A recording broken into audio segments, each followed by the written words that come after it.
भारत देश में आप जानते हैं कि 4500 से ज्यादा वनवासी जातियां हैं। 4556 हैं कुछ वनवासी जातियां। जैसे गोंड हैं, वो एक वनवासी जाति है। ऐसे ही गोंड जैसे 4500 से ज्यादा समूह हैं। इनके बीच में मैं पिछले कुछ सालों से घूम रहा हूं और मैंने वहां देखा कि सती का मतलब क्या होता है, सती कहते किसको। एक बार गोंड लोगों के एक बहुत बड़े सम्मेलन में मैं गया और वहां किसी को सती किया जाना था। मैंने कहा चल के देखूं ये होता क्या है सती होना।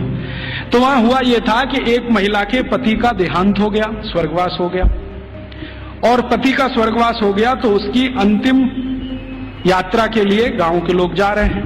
अंतिम संस्कार वो ऐसे ही करते हैं जैसे हम करते हैं, अग्निदाह करते हैं, लकड़ियां इकट्ठी करते हैं। तो मैंने देखा कि उसकी पत्नी आती है और उसके चारों तरफ प्रदक्षिणा करती है और संस्कृत के मंत्र बोलते हैं। कभी कभी उनको भूल जाएं तो वो अपनी भाषा के मंत्र बोलने लगते हैं, लेकिन मंत्र उच्चार होता है, बराबर होता है, पूरे समय होता है। जितने समय तक लाश जलती है तब तक वो मंत्रोच्चार करते रहते हैं, कुछ ना कुछ बोलते हैं। तो मंत्रोच्चार हो रहा है, पत्नी उसकी प्रदक्षिणा कर रही है, तो एक चक्कर उसने लगाया और उनकी अपनी भाषा में सबके सामने हाथ जोड़कर कहा कि आज मेरे पति का स्वर्गवास हुआ है, समाज में ऐसा कौन सा समूह है जो मेरी सुरक्षा की जिम्मेदारी लेगा। वो प्रश्न पूछ रही है और बड़े सुंदर शब्दों में वो कह रही है कि भारत के शास्त्रों ने हमेशा स्त्री को सुरक्षित रहना ये आवश्यक है क्योंकि उसको जीवन बढ़ाना है, तो इसलिए उसको सुरक्षा की जरूरत है। प्राकृतिक सुरक्षा भी चाहिए, दूसरे तरह की भी सुरक्षा चाहिए। फिर वो पूछेगी कि क्या समाज के प्रतिष्ठित लोग, जिनको हम क्या कहें महाजन लोग मेरी जिम्मेदारी लेंगे।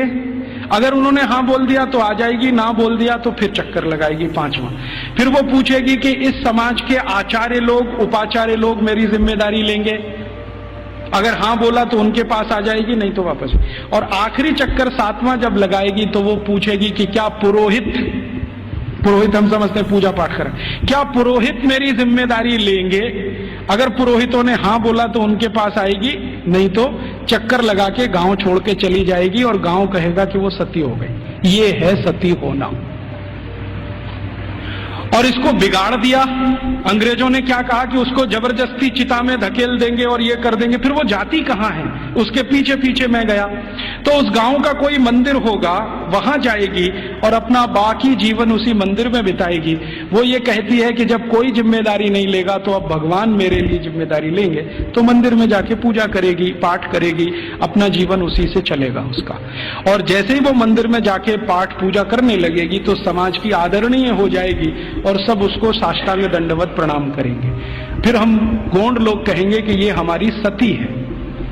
हम उसको एक्सप्लेनेशन क्या देंगे, वो पति के साथ जिंदा जला दी गई, वो सती है। सती होना कोई ऊंचा कर्म रहा है इस देश में, हम उसको समझ नहीं पाए। अंग्रेजों ने जो डिस्क्रिप्शन दे दिया उसी को अंतिम मान के हमने अपना मान लिया कि ऐसा ही कुछ होता होगा। ये होता है।